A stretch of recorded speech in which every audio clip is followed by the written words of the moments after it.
El 22 de mayo de 1968, en algún punto del Atlántico Norte, un submarino que había convivido durante años con el silencio del océano, emitió lo que sería su última señal audible para el mundo de la superficie. El USS Scorpion, un submarino de propulsión nuclear y orgullo de la Marina de los Estados Unidos, navegaba hacia su puerto en Norfolk después de una misión rutinaria, aparentemente sin sobresaltos, sin señales visibles de deterioro grave y sin ninguna alerta previa que anticipara lo que estaba por suceder. Cuando pasaron las horas, después los días y finalmente las semanas, la ausencia se transformó en un vacío que ni la lógica ni el protocolo lograban llenar. Las familias de los 99 tripulantes aguardaron noticias que nunca parecían llegar, mientras la Marina desplegaba un operativo que, por fuera, parecía un simple esfuerzo de rastreo, pero por dentro contenía el peso de un secreto que no podía revelarse sin poner en riesgo activos estratégicos en plena Guerra Fría. A finales de mayo, decenas de barcos y aviones trazaban patrones de búsqueda en un océano que parecía no querer entregar sus respuestas. Pero la verdadera investigación no ocurría allí, sino en un laboratorio silencioso, hermético, vigilado, donde un puñado de analistas estudiaba una grabación extremadamente sensible, obtenida desde la red SOSUS, un sistema de hidrófonos colocado en el lecho marino para detectar el paso de submarinos soviéticos. El 22 de mayo, esa red había captado 15 eventos acústicos distribuidos en poco más de 3 minutos. Eran sonidos breves, densos, de baja frecuencia, interpretados por algunos como indicios de un colapso, por otros como señales de una explosión, y por todos como evidencia indiscutible de que algo completamente irreversible había ocurrido en las profundidades. La información estaba allí, en forma de vibraciones prácticamente indecodificables, sin equipo especializado. Pero revelar públicamente que la Marina podía escuchar y analizar sucesos a miles de metros de profundidad equivalía a exponer la existencia de un recurso estratégico diseñado para vigilar cada movimiento del enemigo. Por eso, mientras la búsqueda oficial seguía los lineamientos del protocolo, la búsqueda real seguía las matemáticas y el secreto. Los modelos estadísticos fueron afinados, los mapas de probabilidad redibujados, y John Craven, figura clave de los proyectos especiales de la Marina, ajustó lo que sería el corazón del rastreo. La proyección del punto de colapso del casco, basándose en la energía registrada por los hidrófonos. Los días pasaron, luego los meses. En octubre, cuando la esperanza pública se había ido apagando lentamente, la USNS Mizar avanzó por un sector reducido del océano, guiada por esos cálculos que nunca fueron explicados abiertamente. A bordo de ella, una cámara remolcada descendió a casi 3.000 metros de profundidad, atravesando un mundo oscuro y silencioso donde la presión es capaz de convertir el acero en papel. Cuando las primeras imágenes regresaron a la superficie, lo que revelaron no fue un descubrimiento espectacular, sino la confirmación de lo que los analistas temían desde mayo. El submarino yacía destruido, fragmentado, distribuido en 2 grandes secciones, separadas por un campo de restos que narraban una tragedia ocurrida en cuestión de segundos. El casco del USS Scorpion, diseñado para resistir presiones tremendas, parecía haberse vencido en su punto más vulnerable. La zona comprendida alrededor del marco 33 mostraba signos de haber sido la primera en ceder. El colapso avanzó rápidamente hacia la transición cónica cilíndrica del casco, alrededor del marco 67. La física del océano no perdona. Cuando el límite estructural fue superado, la embarcación fue sometida a fuerzas tan intensas que la sección de ingeniería se telescopó hacia adelante cerca de 15 metros, plegándose como una hojalata bajo toneladas de presión invisibles, pero implacables.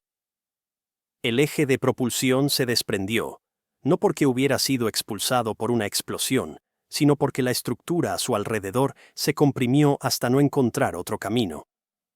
La sección delantera, en cambio, contó una historia distinta. El compartimiento de torpedos, un área que muchos sospechaban como origen de la tragedia, estaba sorprendentemente bien preservado en comparación con el resto. Había sufrido deformaciones, sí, pero no mostraba los signos característicos de una detonación interna. Las paredes no estaban reventadas hacia afuera. No había rastros de una presión expansiva repentina. El detalle más significativo era la ausencia del portillo del tronco de escape delantero, arrancado por la presión externa, cuando la sala ya estaba inundada. Aquel detalle, pequeño en apariencia, tenía un peso enorme.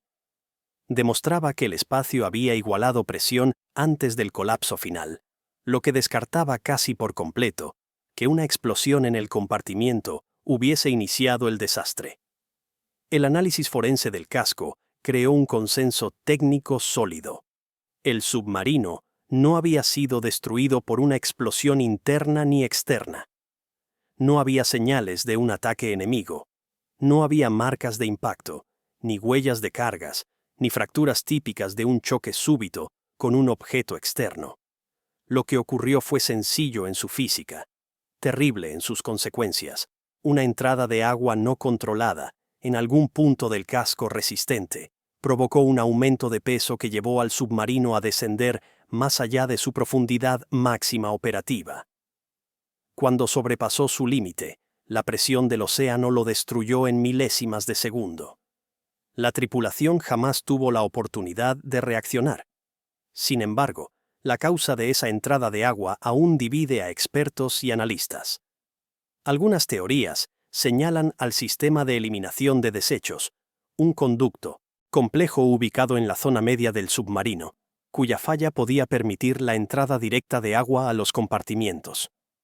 Otras apuntan a problemas eléctricos derivados de acumulación de hidrógeno en las baterías. Y otras, menos creíbles pero persistentes, sugieren escenarios de torpedos defectuosos, cuya activación accidental obligó a la tripulación a realizar maniobras que terminaron comprometiendo la estabilidad del submarino.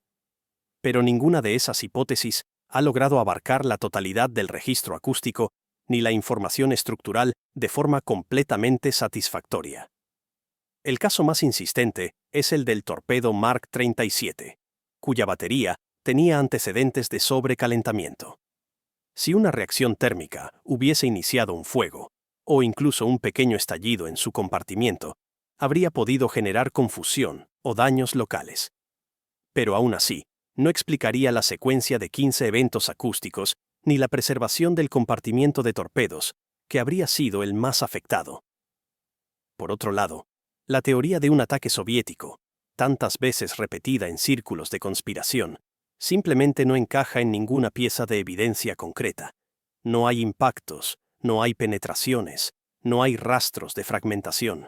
Y más aún, desde un punto de vista táctico, los soviéticos no tenían en 1968 una capacidad de aproximación, seguimiento y ataque contra submarinos estadounidenses de esa clase sin ser detectados.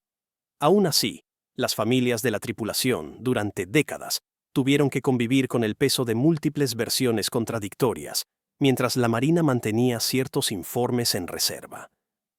No por malicia, sino por la contradicción inevitable entre la transparencia y la protección de las capacidades estratégicas del país. Cuando finalmente, en 1993, se publicaron los hallazgos parciales de la investigación, lo que quedó claro fue simple. El submarino se perdió por una secuencia de fallas que todavía no puede reconstruirse por completo, pero cuyo desenlace es inequívoco. Su fin fue un colapso bajo presión, no una explosión. Sus últimos segundos fueron silenciosos, rápidos, imposibles de detener.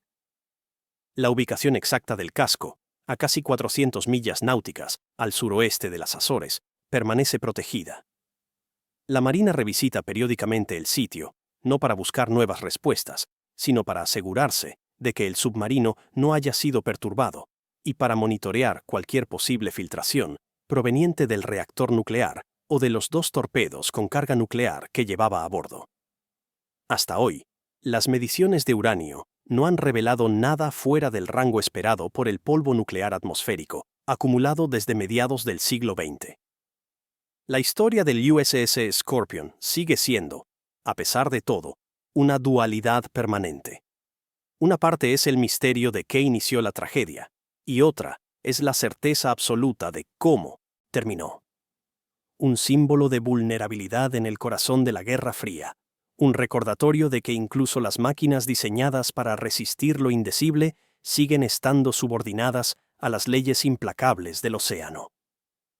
Al final, el Scorpion no fue derribado por un enemigo visible, ni por un error monumental, ni por un descuido explícito.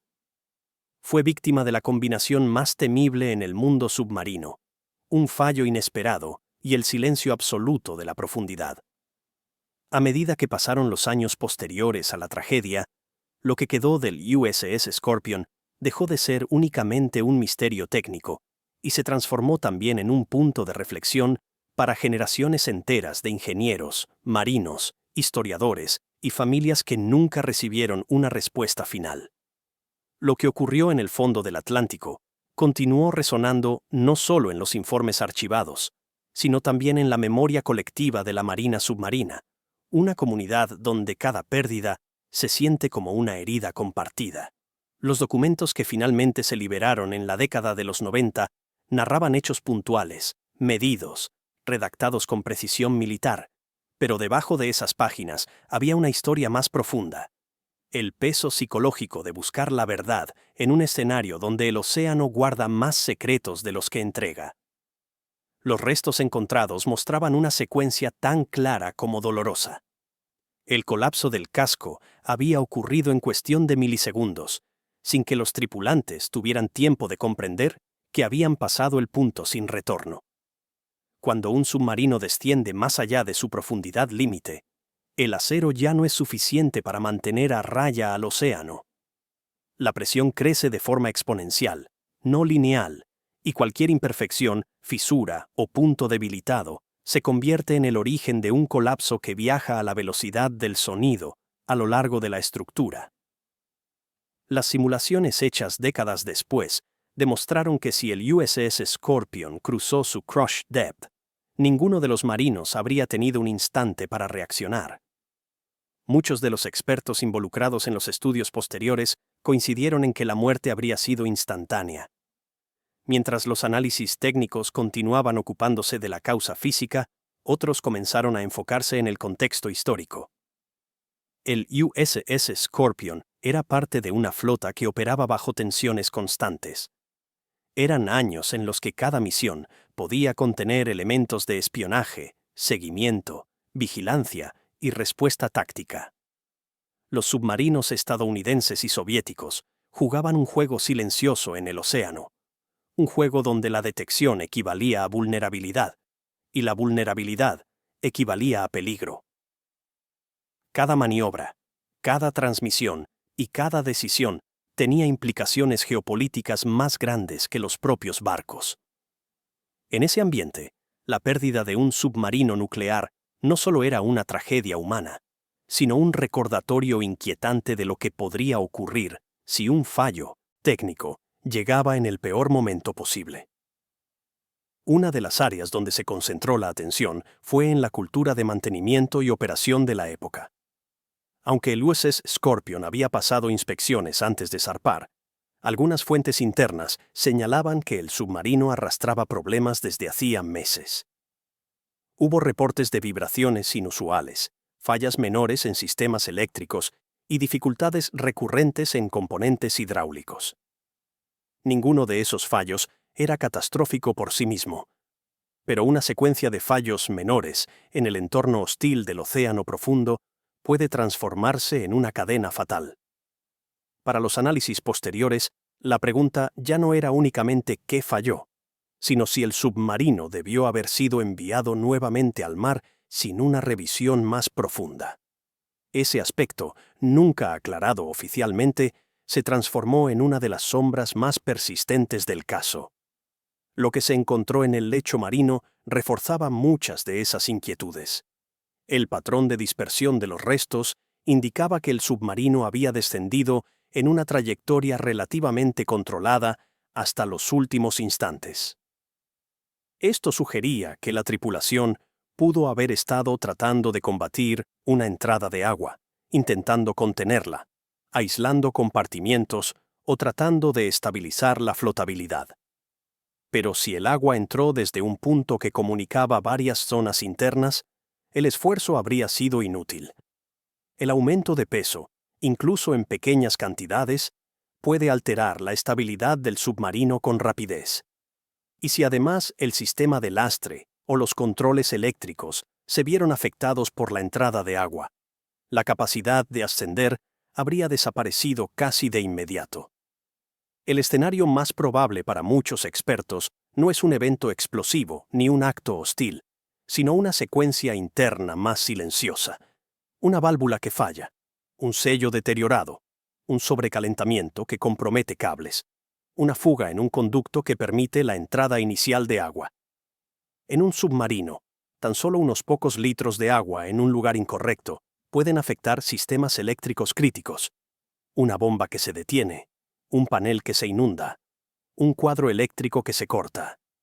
Todo esto, bajo cientos de metros de presión, puede ser mortal.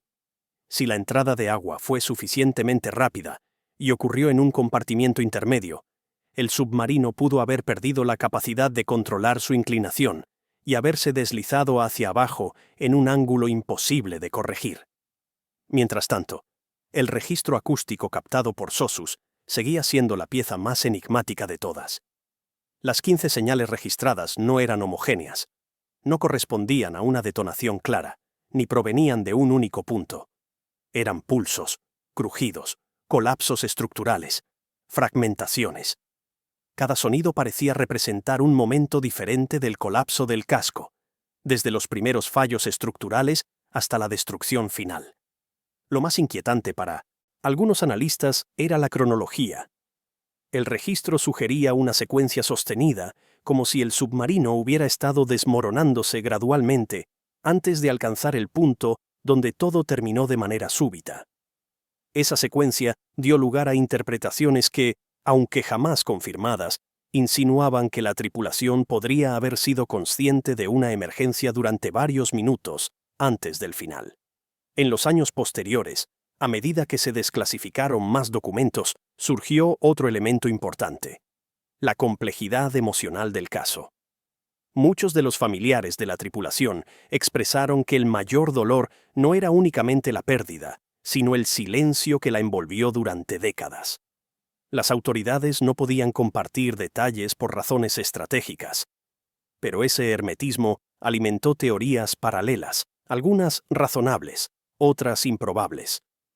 Hubo quienes insistieron en que el USS Scorpion había sido víctima de un enfrentamiento secreto.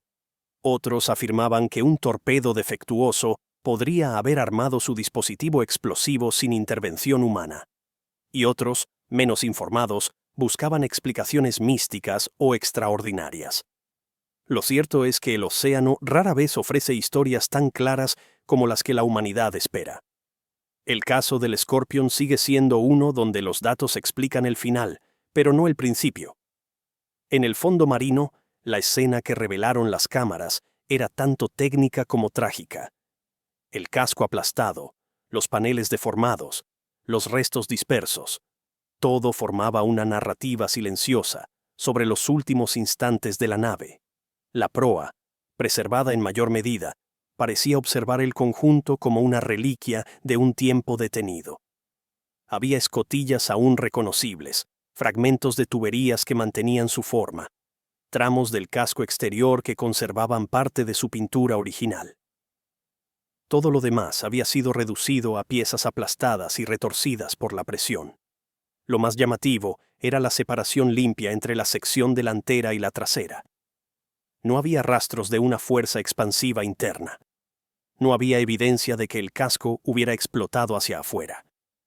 La fractura era consistente con un colapso interno debido a presión uniforme. La parte trasera, donde se encontraban los motores, era la más destruida, probablemente porque el agua entró allí primero, acelerando el descenso, comprometiendo la estructura, haciendo imposible cualquier maniobra de recuperación. A medida que el submarino descendía, la presión aumentó hasta el punto de que los sistemas internos colapsaron simultáneamente. Tuberías, mamparos, soportes, paneles. Cada parte representaba un instante distinto del final. Los estudios realizados décadas después, utilizando modelos computacionales mucho más avanzados, lograron recrear una aproximación del colapso. Los resultados coincidían con los hallazgos históricos. Una implosión rápida, concentrada, silenciosa desde el exterior y completamente devastadora desde el interior. La energía liberada en un colapso de presión de ese tipo equivale a toneladas de fuerza comprimida en un espacio reducido. No se siente como una explosión, sino como un aplastamiento absoluto, una desaparición súbita de todo volumen interno. Para los ingenieros submarinistas que estudian la resistencia del acero, el caso del Scorpion se volvió un ejemplo clave de cómo incluso una estructura diseñada para resistir lo inconcebible puede fallar si la suma de factores internos y externos se alinea en el peor momento. Durante décadas posteriores, las expediciones enviadas al lugar del hundimiento se concentraron en dos objetivos: confirmar la estabilidad del reactor nuclear y verificar que los torpedos con carga nuclear permanecieran en condiciones seguras. Aunque las imágenes posteriores mostraron deterioro superficial por el paso del tiempo, los análisis químicos no revelaron niveles peligrosos de material radiactivo. Esa ausencia de contaminación relevante es algo que muchos expertos atribuyen a la robusta ingeniería de contención de la época, diseñada precisamente para evitar un desastre ambiental aún en caso de hundimiento. El legado del USS Scorpion quedó marcado no solo en los registros militares, sino también en la cultura submarina. Para muchos marinos, se convirtió en un recordatorio eterno sobre la fragilidad del equilibrio en el que operan los submarinos. Son máquinas extraordinarias, capaces de navegar en un entorno donde ningún ser humano puede sobrevivir sin la ayuda de miles de componentes funcionando en perfecta sincronía. Pero también son vulnerables a fallos mínimos, a variaciones de presión, a problemas de mantenimiento, a errores diminutos que en el océano profundo se magnifican hasta niveles incontrolables.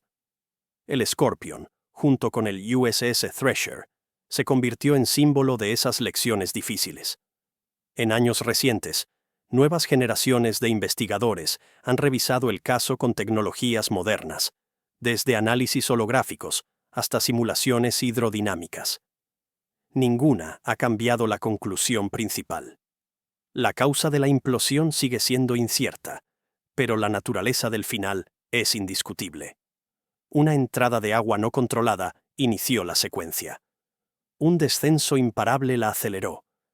La presión oceánica la completó. La muerte llegó en silencio, sin aviso, sin alerta, sin posibilidad de reacción. La historia del USS Scorpion continúa siendo una reflexión sobre el límite entre la certeza y el misterio. El océano, con su inmensidad silenciosa, guardó el secreto de los primeros instantes.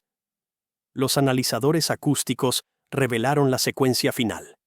Los restos estructurales confirmaron la física de la tragedia.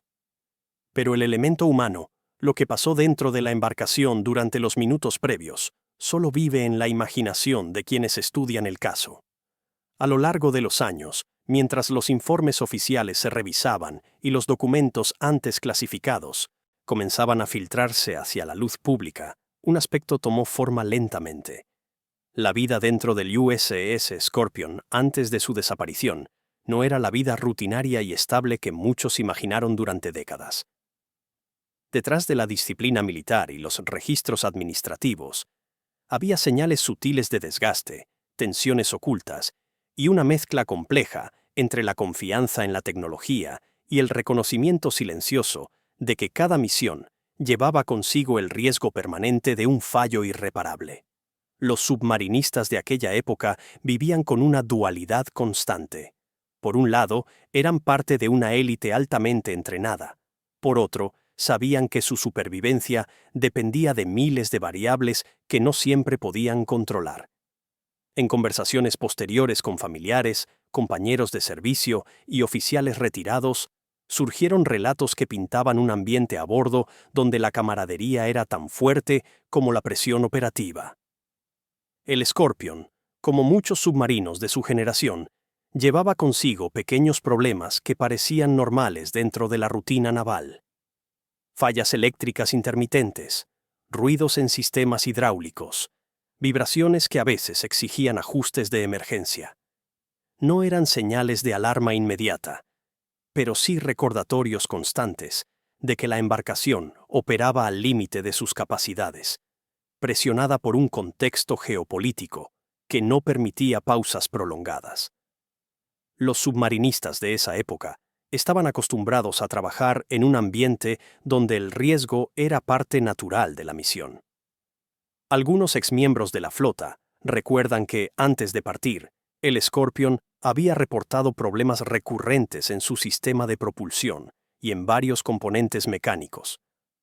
Los reportes no sugerían un peligro inminente, pero tampoco hablaban de un submarino en condiciones óptimas. Las presiones de la Guerra Fría exigían que las embarcaciones siguieran en servicio incluso cuando no estaban en su estado ideal, y esa realidad marcaba cada maniobra, cada inmersión, cada día en el mar. Cuando el Scorpion partió rumbo a Norfolk en mayo de 1968, no había indicios visibles de que la misión sería distinta a cualquier otra. Sin embargo, algunos testigos recordaron más tarde que un sentimiento extraño, difícil de describir, parecía rodear al submarino ese día. No era miedo, ni tampoco presentimiento, sino más bien una mezcla de cansancio acumulado y una preocupación silenciosa por los fallos técnicos que, aunque no se consideraban críticos, añadían tensión interna a la embarcación. Para los tripulantes, ese tipo de preocupación no era rara, pero vista en retrospectiva, adoptó un matiz más inquietante. Mientras la nave navegaba hacia lo que sería su destino final, la tripulación seguía la rutina establecida. Guardias, monitoreo de sistemas, entrenamiento interno, mantenimiento.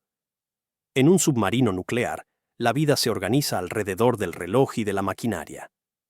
El Intolin, reactor, debe permanecer estable. Los sistemas eléctricos deben funcionar en armonía milimétrica. Las válvulas deben mantenerse selladas.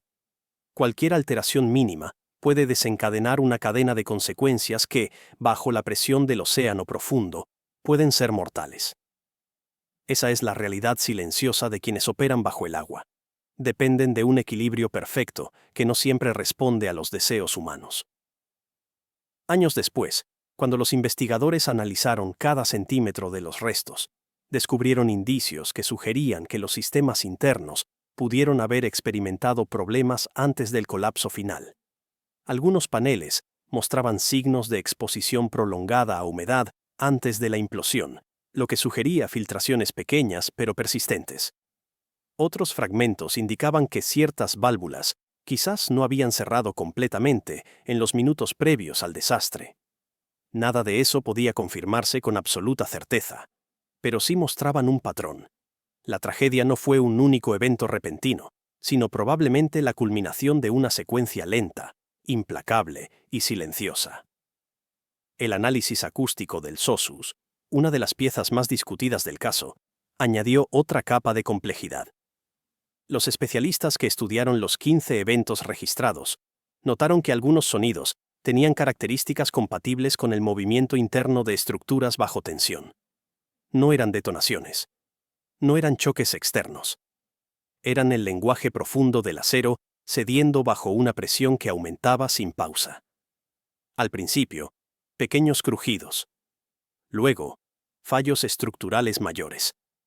Finalmente, el colapso devastador que marcó el fin del submarino. Esa secuencia, interpretada con la tecnología moderna, sugiere que la embarcación pudo haber estado descendiendo sin control durante varios minutos, un periodo en el que la tripulación probablemente luchaba por recuperar la estabilidad. ¿Qué habrán pensado los marinos en esos últimos instantes? ¿Habrá habido tiempo para comprender la magnitud del peligro?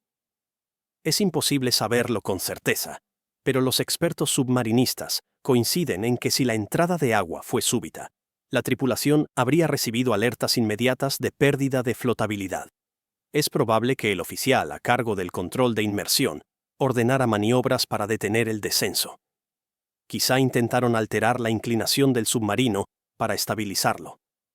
Quizá activaron bombas de achique que no pudieron contra la velocidad de la inundación. Quizá, en un último esfuerzo, trataron de liberar lastre para intentar un ascenso de emergencia.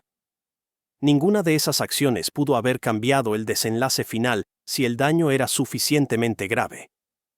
En los estudios realizados después del hallazgo, se determinó que el punto donde se cree que inició la entrada de agua estaba situado en una zona de difícil acceso para la tripulación. Si la falla ocurrió en una válvula del sistema de eliminación de minamiciento bins, residuos o en un sello del sistema hidráulico, la inundación pudo haber comenzado en un compartimiento donde los marinos no tendrían acceso inmediato. Eso habría complicado cualquier intento de aislamiento. El agua habría avanzado rápidamente, llenando espacios conectados, alterando el peso total del submarino y comprometiendo sus sistemas eléctricos. A medida que más compartimientos cedían, la capacidad de maniobra habría disminuido hasta desaparecer. Los tiempos de reacción en un submarino bajo emergencia son extremadamente breves. La presión del océano, incluso a pocas centenas de metros, no deja margen para el error. Y una vez que un submarino entra en un descenso descontrolado, la física define los siguientes minutos. La temperatura aumenta en algunos compartimientos, los sistemas comienzan a fallar, la estructura empieza a crujir. Los marinos saben que esos sonidos no son normales. Son advertencias de que el tiempo se agota, la presión viaja, empuja, aplasta, la luz puede fluctuar, los instrumentos pueden apagarse, el silencio se vuelve denso, cortante, y dentro de ese ambiente, cualquier esperanza de ascenso se convierte en un cálculo que depende más de la suerte que de la habilidad. Cuando finalmente la estructura del USS Scorpion cedió, la fuerza liberada fue tan grande que las secciones se separaron de manera limpia, casi matemática. La proa, ya inundada, resistió parcialmente. La sección trasera, aún llena de aire y maquinaria, colapsó de manera devastadora. Los restos fueron esparcidos a lo largo de un área relativamente estrecha del lecho marino, lo que indica que el submarino descendió casi verticalmente antes del impacto final. Las marcas dejadas en el fondo muestran una trayectoria corta pero intensa del golpe, una línea recta de 1 o 2 metros que revelaba el instante exacto en que el casco dejó de existir como estructura coherente. La historia del USS Scorpion no termina en los restos ni en los informes desclasificados. Durante años, las revisiones del caso influyeron en el diseño de submarinos posteriores, en los protocolos de mantenimiento, en las prácticas de la comunidad submarina y en la manera en que se manejan las emergencias en profundidad. Muchos sistemas modernos de seguridad, redundancias eléctricas, sellos reforzados y procedimientos de vigilancia nacieron de las conclusiones extraídas del Scorpion y del Thresher.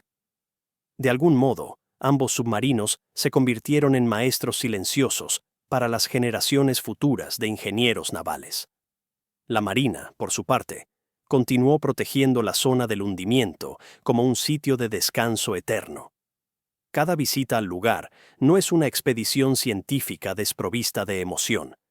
Es un acto de memoria, una revisión de respeto hacia quienes quedaron allí para siempre. Los científicos que monitorean los niveles de radiación saben que trabajan en un terreno sagrado.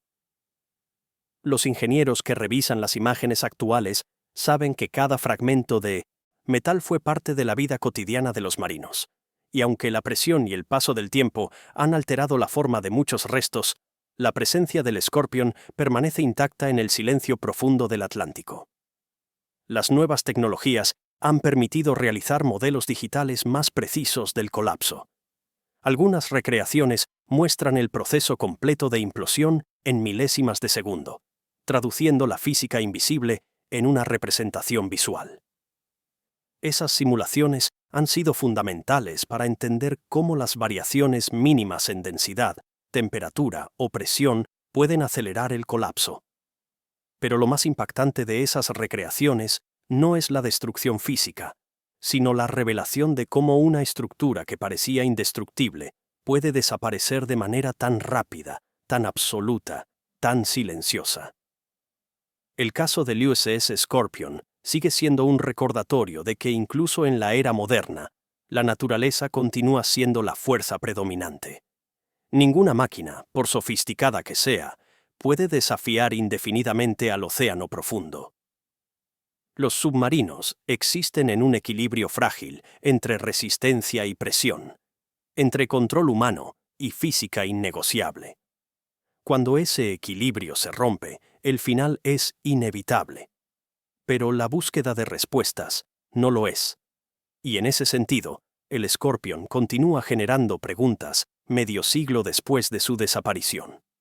Para las familias de los tripulantes, la historia nunca fue únicamente sobre un submarino o sobre un fallo estructural.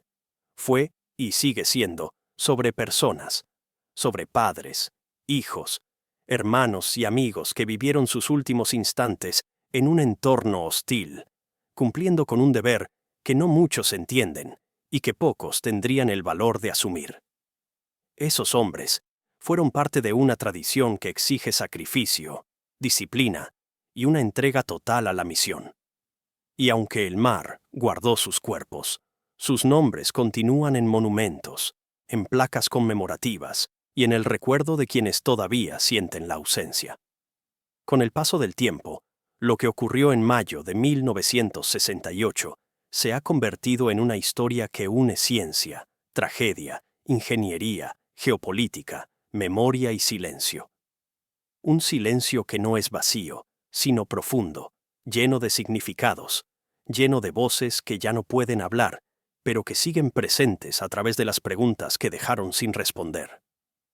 Con el tiempo, los investigadores entendieron que la historia del USS Scorpion no podía resumirse solamente en informes técnicos, ni en análisis de estructuras colapsadas.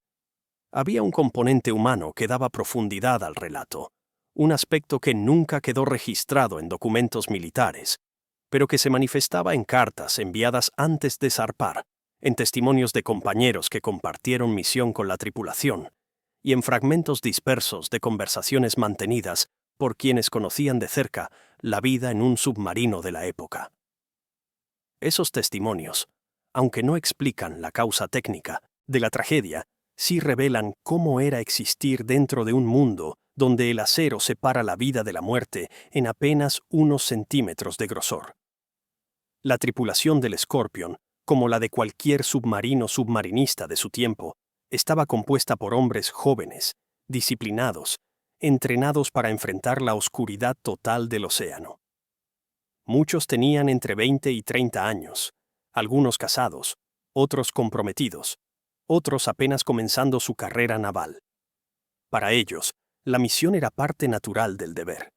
Sabían que el océano profundo no concede segundas oportunidades. Sabían que debían confiar en sus compañeros más que en cualquier otra cosa. Sabían también que cada inmersión era un encuentro con lo desconocido, aunque lo ocultaran bajo la rutina militar que da estructura a lo que es, en esencia, un acto de valentía cotidiano. Las familias, con el paso del tiempo, se convirtieron en guardianas de la memoria colectiva. Fueron ellas quienes guardaron los pequeños detalles, la preocupación silenciosa de un oficial antes de partir, una llamada telefónica apresurada, la promesa de regresar pronto, la ilusión de una celebración pendiente. Esos recuerdos se transformaron en fragmentos inconexos que juntos narran una historia paralela a la tragedia. La de un grupo de hombres que vivió con normalidad en un espacio donde la presión física y psicológica se entrelazaba en formas difíciles de comprender para quienes nunca han descendido bajo la superficie del mar. La cultura submarina de aquellos años era rígida, orgullosa, exigente. No había margen para errores. Los sistemas de emergencia, aunque robustos, no podían cubrir todos los escenarios posibles. Los submarinos de la clase Skipjack, como el Scorpion, eran veloces y maniobrables, pero estaban limitados por la tecnología de su tiempo.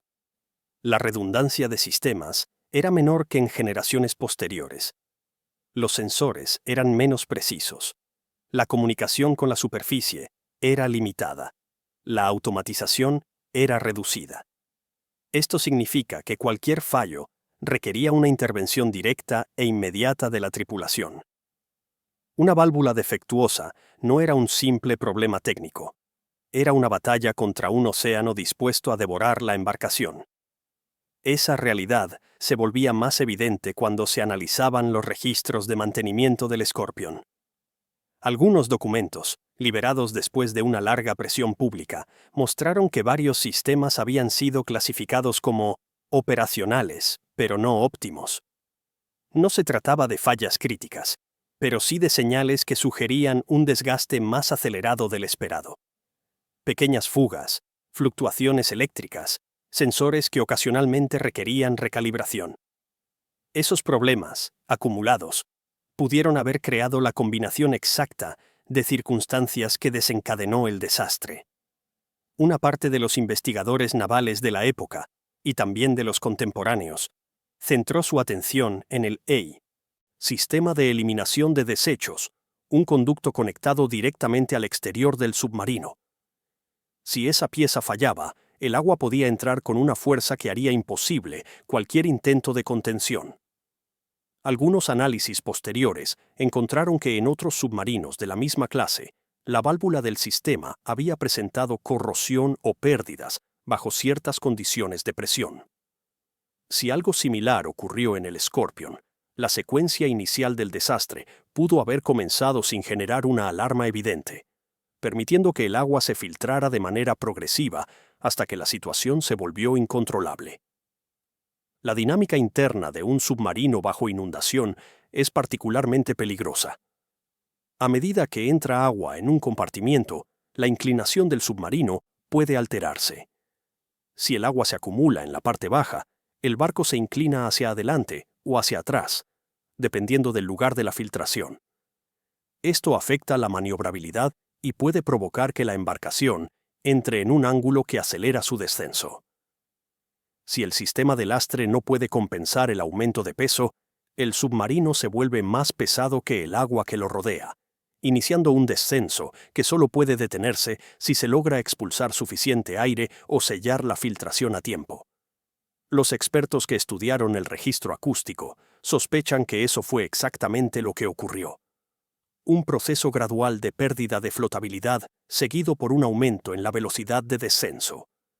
El SOSUS detectó eventos que podrían representar ajustes internos, movimientos de estructuras o incluso intentos de la tripulación por corregir la trayectoria.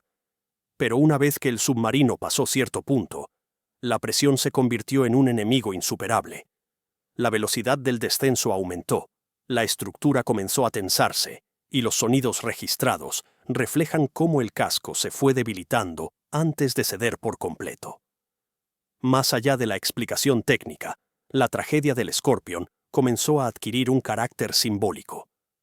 Para muchos marinos, representaba la vulnerabilidad inherente al servicio submarino. Era una prueba devastadora de que incluso en una era de avances tecnológicos y capacidad nuclear, el océano seguía siendo una fuerza superior. El concepto de invulnerabilidad de los submarinos nucleares, que muchos civiles imaginaban, se desvaneció ante la evidencia de que un fallo mínimo podía convertir una máquina de acero en polvo marino en apenas unos segundos. Las décadas posteriores también dieron espacio para el surgimiento de teorías alternativas. Algunas sostenían que el submarino había estado siguiendo o siendo seguido por una embarcación soviética. Otras sugerían la detonación accidental de un torpedo armado con mecanismos defectuosos. Otras iban más lejos y planteaban colisiones invisibles. Pero ninguna de esas hipótesis resistió el análisis físico de los restos. La forma del casco, las marcas de presión, la integridad relativa de la proa, la ausencia de deformaciones típicas de explosión. Todo apuntaba a un único tipo de evento, la implosión por exceso de profundidad. Sin embargo, la pregunta fundamental sigue abierta. ¿Qué provocó el descenso inicial? Y quizá esa pregunta nunca tenga respuesta, porque el océano, como en tantas historias humanas, destruyó las primeras páginas del capítulo que se necesitaban para reconstruir el origen. Solo quedó el final, registrado en acero comprimido y en 15 señales acústicas captadas desde miles de kilómetros de distancia. En los memoriales dedicados al Scorpion, los nombres de los 99 tripulantes están inscritos no como víctimas, sino como miembros de una comunidad que enfrenta lo imposible con disciplina y voluntad. Muchos de ellos eran expertos en electrónica, navegación, propulsión nuclear y sistemas hidráulicos. Sus habilidades eran indispensables para mantener la máquina viva bajo el agua. Esos hombres no solo operaban un submarino, también cuidaban de él, lo mantenían respirando, se aseguraban de que cada pieza cumpliera con su propósito. Y en los minutos finales, aunque no pudiera saberse, es posible imaginar que hicieron todo lo que estuvo a su alcance para evitar la catástrofe. Cuando la USNS Mizar encontró los restos, los investigadores se enfrentaron con una realidad que no se puede medir con tecnología: la enorme sensación de vacío al ver la evidencia de una tragedia que se desarrolló en silencio absoluto, bajo kilómetros de agua, lejos de cualquier ayuda. Las cámaras mostraban un mundo que nunca había sido visto por ojos humanos. Un submarino, delicadamente acomodado por la presión en el lecho marino, fragmentado, pero aún reconocible. Era una oda de acero a la fragilidad de lo humano ante la vastedad del océano. El análisis estructural todavía continúa hoy en día en círculos técnicos. Cada nueva herramienta, cada nueva simulación, cada nueva interpretación aporta fragmentos, pero no cambia la naturaleza del desenlace. La causa inicial sigue siendo un misterio parcial, pero el final está definido con absoluta claridad. El USS Scorpion sucumbió al océano, no a un enemigo, no a una explosión, no a un acto humano deliberado. Y esa certeza, aunque incompleta, es el cimiento sobre el cual se ha construido la memoria de la tragedia. Con el paso del tiempo, la historia del USS Scorpion comenzó a explorar dimensiones que antes no habían sido consideradas. Lo que inicialmente fue visto como un simple desastre técnico adquirió un carácter más amplio. Un retrato de cómo funcionaba la maquinaria militar estadounidense en plena Guerra Fría. Cómo se tomaban decisiones bajo presión. Cómo se priorizaba el secreto por encima de la claridad. Y cómo esos factores se entrelazaban profundamente con la vida de quienes estaban destinados a operar bajo el agua. La tragedia no ocurrió en un vacío. Fue el resultado de un contexto donde la urgencia estratégica, las rivalidades internacionales y las limitaciones tecnológicas se fundieron en una atmósfera que exigía a los marinos más de lo que cualquier ser humano podría sostener durante largo tiempo. Quienes han estudiado a fondo los archivos históricos notan que, en los días previos a la desaparición del Scorpion, la tensión entre Estados Unidos y la Unión Soviética se encontraba en un punto delicado.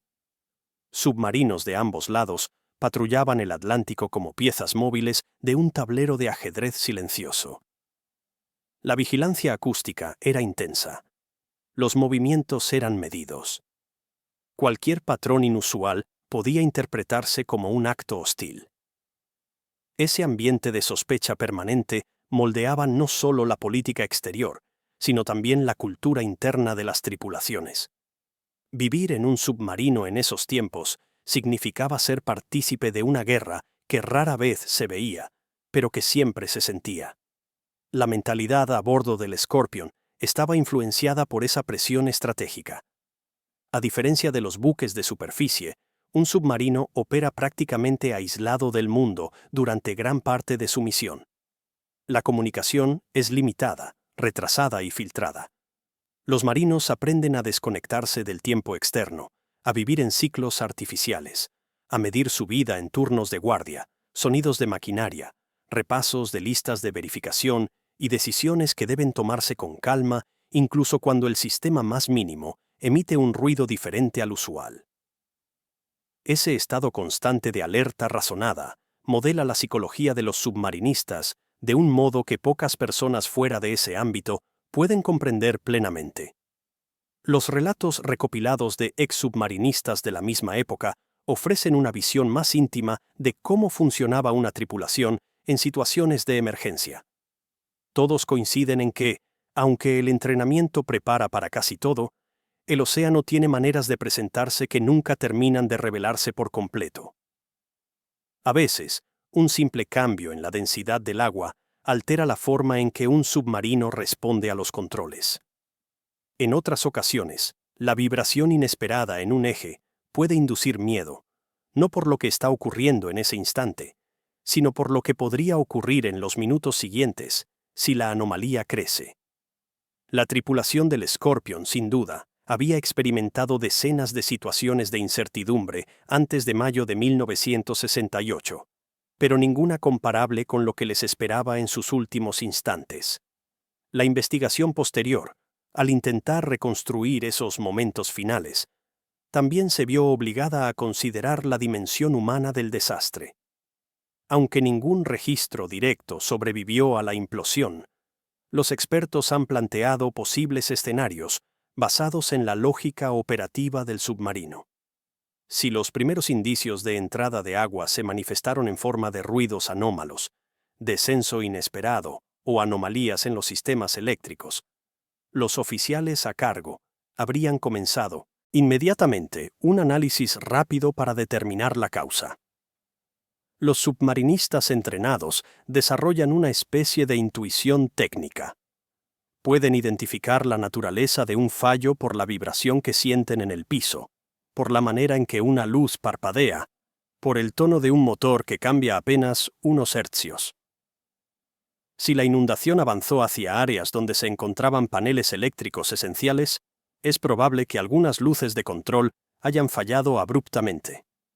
La mezcla de semioscuridad, zumbidos eléctricos y sonidos metálicos tensados puede ser extremadamente perturbadora en la profundidad oceánica. Incluso marinos experimentados describen ese tipo de ambiente como uno de los más difíciles de enfrentar, porque es allí donde se manifiesta la vulnerabilidad total de la máquina y del hombre. Cualquier intento de sellar el compartimiento habría dependido de la rapidez con que se identificara la fuente de la filtración. Pero el análisis estructural sugiere que la entrada de agua ocurrió en un lugar que complicaba o impedía actuar a tiempo. Los especialistas en dinámica de inmersión han señalado que el comportamiento del submarino, en los últimos minutos, probablemente cambió de manera abrupta. Si el agua entró en un compartimiento central, el peso se habría concentrado en una zona crítica que alteraba la inclinación y la estabilidad general. Cuando un submarino pierde control vertical, incluso por unos grados, el descenso puede volverse exponencial. Es probable que la tripulación haya intentado contrarrestar ese efecto utilizando sistemas de lastre y ajustes de inclinación. Pero si el sistema eléctrico estaba comprometido, esos controles pudieron haber fallado simultáneamente. Una vez que el descenso adquirió una velocidad mayor de la que los sistemas internos podían compensar, el submarino entró en un punto conocido en la ingeniería como trayectoria de pérdida. Ese término describe el momento en que un vehículo sumergido ya no puede recuperar estabilidad, sin importar lo que la tripulación intente. El análisis del SOSUS refuerza esta teoría, pues los sonidos registrados indican un periodo de colapso progresivo antes del fallo total. Algunos eventos acústicos sugieren que partes internas de la estructura comenzaron a deformarse antes de que el casco se derrumbara. Esos crujidos no son explosiones, sino señales de metal bajo una presión que se vuelve insoportable. A lo largo de los años, la Marina ha tratado de acompañar a las familias en su duelo, pero la ausencia de una causa definitiva sigue siendo un peso difícil de llevar. Hay quienes encontraron consuelo en saber que la muerte fue instantánea y que los marinos no sufrieron la agonía de un final lento. Otros, en cambio, sienten que la incertidumbre es una forma de sufrimiento continuo, como si el mar hubiera guardado una parte esencial de la historia que debería haber regresado a la superficie. Los expertos en psicología militar señalan que los desastres submarinos tienen una dimensión emocional particularmente difícil de procesar, porque no hay cuerpos, no hay restos recuperados, no hay despedida física posible. El submarino se convierte en un mausoleo cerrado, inaccesible, permanente. Para los familiares, eso significa que el duelo tarda más en completarse. Para la Marina, significa asumir un compromiso sostenido de cuidado y respeto del sitio. Para los investigadores, significa aceptar que no todas las preguntas pueden ser respondidas, incluso con la tecnología más avanzada. Uno de los elementos más impactantes de los nuevos análisis es la comprensión de cómo el océano convierte un desastre en una cápsula silenciosa del tiempo. Las corrientes de profundidad, mucho más lentas que las superficiales, han mantenido los restos del Scorpion en un estado de relativa estabilidad. La proa conserva su forma general. Algunos instrumentos externos siguen anclados al casco. Ciertas piezas parecen congeladas en el momento exacto del impacto. Esa quietud fría, esa permanencia sin movimiento, aporta una sensación de solemnidad que incluso los ingenieros más experimentados describen como sobrecogedora. En las simulaciones modernas, los ingenieros no solo estudiaron el colapso del casco, sino también el comportamiento acústico dentro del submarino en los momentos previos al final. Aunque es imposible saber qué sonidos escucharon exactamente los tripulantes, los modelos sugieren un ambiente donde los crujidos del metal, los golpes de la maquinaria, los zumbidos eléctricos interrumpidos y las vibraciones del casco habrían creado un entorno auditivo profundo y caótico. Ese caos no es ruidoso de forma explosiva, sino más bien denso, agudo, cercano. En un espacio cerrado, cada sonido se amplifica. Cada vibración se siente a través del suelo. Cada falla parece venir de todas partes a la vez. La comunidad submarina ha mantenido vivo el recuerdo del Scorpion a través de relatos transmitidos oralmente entre generaciones. En academias, escuelas técnicas y centros de entrenamiento, se utiliza el caso como un ejemplo no solo de ingeniería, sino de humildad profesional. Se enseña que incluso los sistemas más avanzados pueden fallar, que la revisión técnica debe ser exhaustiva, que la confianza nunca debe convertirse en complacencia. Los submarinistas veteranos suelen repetir una frase que resume esa filosofía: el mar no perdona. Y el Scorpion se ha convertido en la ilustración más profunda de esa verdad. El caso también llevó a cambios importantes en cómo se realizan las evaluaciones de riesgo en misiones submarinas. Después del Scorpion, la Marina implementó protocolos más estrictos para la verificación de sistemas críticos, fortaleció la redundancia de ciertas válvulas, rediseñó mecanismos de aislamiento y mejoró la calidad de los materiales utilizados en estructuras internas. La ingeniería naval aprendió, con dolor, que la presión profunda exige un nivel de perfección que ninguna otra máquina militar requiere. Las mejoras no solo fueron técnicas, sino también psicológicas. Los programas de entrenamiento comenzaron a incluir simulaciones más exigentes de emergencias bajo presión. Se fortaleció la selección médica y emocional de los tripulantes. Se mejoró la comunicación interna. Se comprendió que el ser humano, incluso en ambientes de control estricto, necesita herramientas emocionales para enfrentar el riesgo extremo. Aunque ningún cambio puede deshacer la tragedia del Scorpion, sí transformó la manera en que se entienden los límites entre tecnología y naturaleza. El océano profundo sigue siendo uno de los espacios más misteriosos del planeta, un entorno donde la presión es tan inmensa que convierte cualquier error en un final inmediato. Operar allí es un desafío que combina ciencia, disciplina, valor y un reconocimiento humilde de que ninguna máquina es invencible. El USS Scorpion sigue allí, en silencio, en un lecho marino oscuro donde el tiempo avanza sin dejar huellas. Sus restos cuentan una historia incompleta, pero poderosa.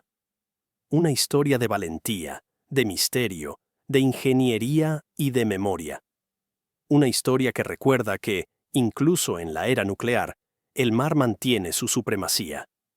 Con el paso de los años, a medida que los archivos del caso comenzaron a circular entre historiadores, ingenieros y especialistas en guerra submarina, surgió una noción que transformó la manera en que el desastre era interpretado.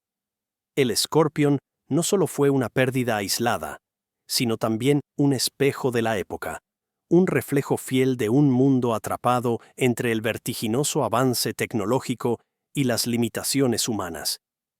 Lo que en apariencia era únicamente un fallo naval, terminó revelando capas profundas de cómo operaba el poder militar estadounidense en un periodo donde la prisa por adelantarse al enemigo era más fuerte que la prudencia técnica.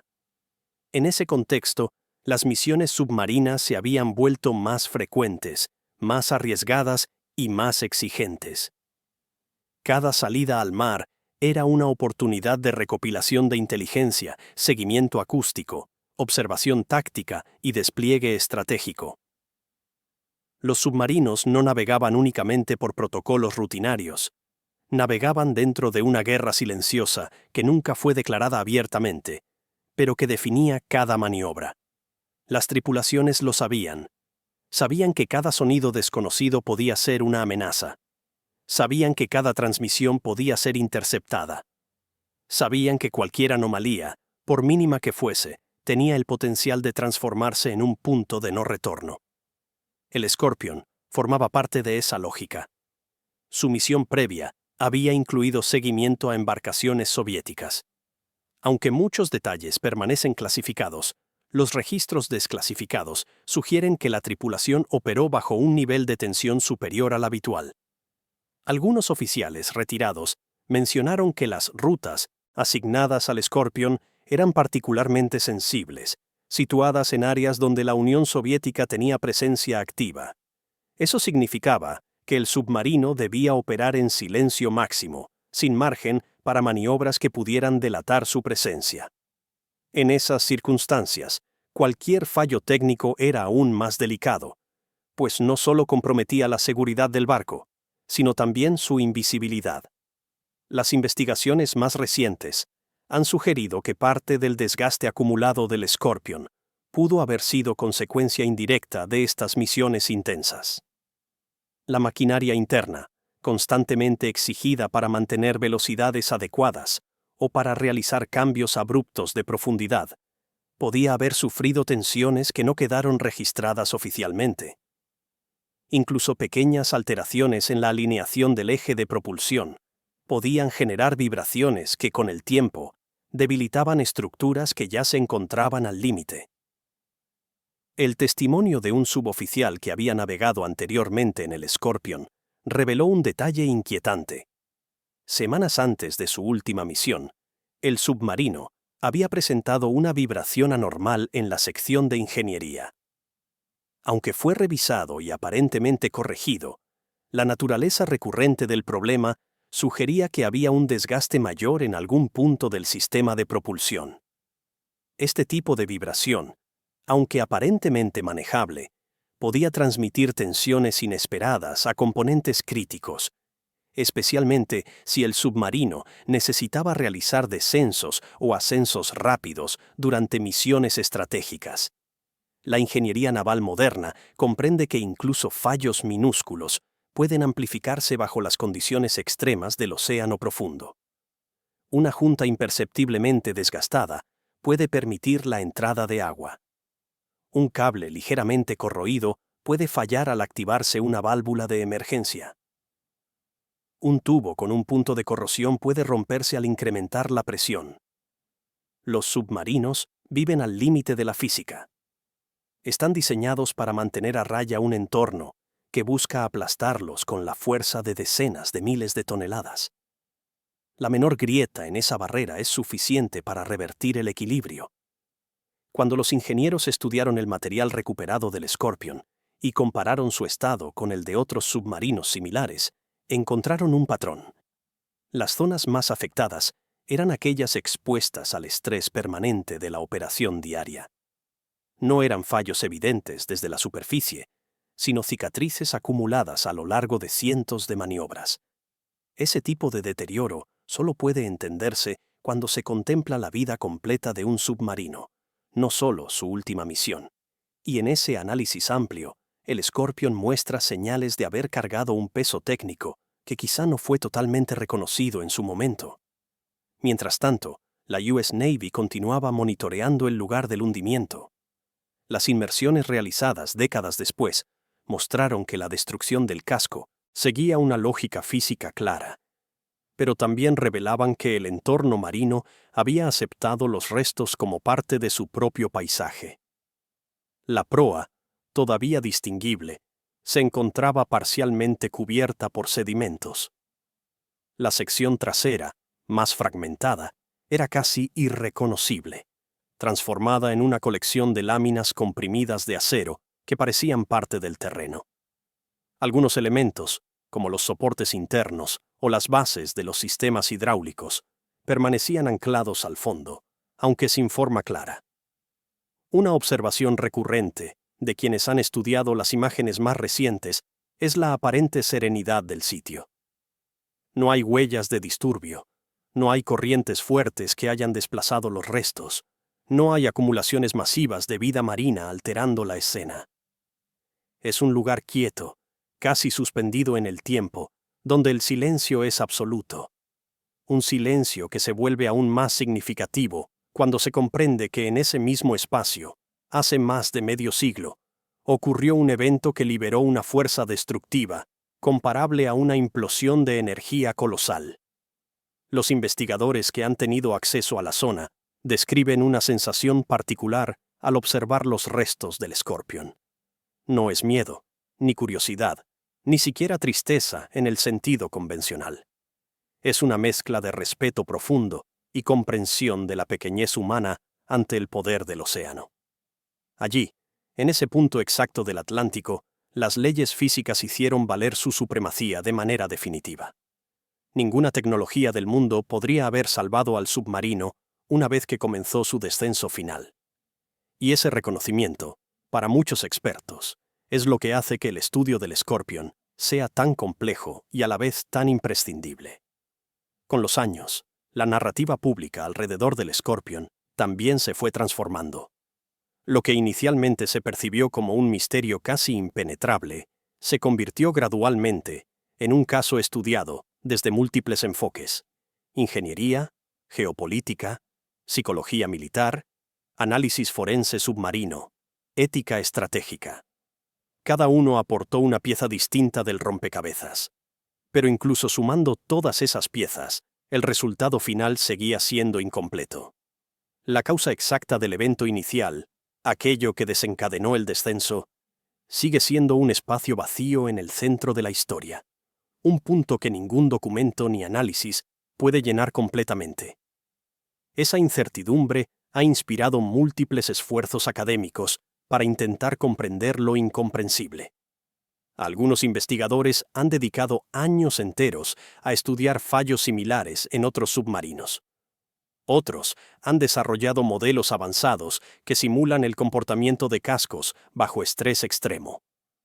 Otros han intentado reconstruir la cronología de los últimos minutos del Scorpion utilizando únicamente los datos acústicos. Todos esos esfuerzos, por más precisos que sean, siempre concluyen en el mismo punto. Falta la primera pieza de la cadena. Sin ella, solo puede reconstruirse lo que vino después. Los cambios implementados por la Marina tras el accidente del Scorpion y del Treasure marcaron un antes y un después en la historia de los submarinos nucleares. La iniciativa SubSafe, creada para garantizar la máxima integridad de las embarcaciones, elevó los estándares de ingeniería y mantenimiento a niveles que antes no existían. Hoy en día, muchos consideran que esas medidas son la razón por la que submarinos posteriores han logrado operar durante décadas sin incidentes similares. En cierto sentido, el Scorpion, en su silencio, salvó vidas futuras. Su sacrificio no solo es recordado por su tragedia, sino también por su legado. A pesar de las mejoras modernas, la lección principal permanece intacta. El océano profundo sigue siendo un territorio que no tolera errores. La presión es absoluta, La oscuridad total. La distancia con la superficie inmensa. La vida dentro de un submarino es una convivencia diaria, con una frontera invisible entre la seguridad y la destrucción. Y esa frontera, en el caso del Scorpion, se rompió de manera irrevocable. Hoy, cuando los historiadores marinos analizan la historia del Scorpion, suelen describirla como una de las narraciones más completas e incompletas al mismo tiempo. Completa en su desenlace, en su física, en sus restos, en su cronología acústica. Incompleta en su origen, en su primera falla, en ese instante inicial que se perdió para siempre, a cientos de metros bajo el mar.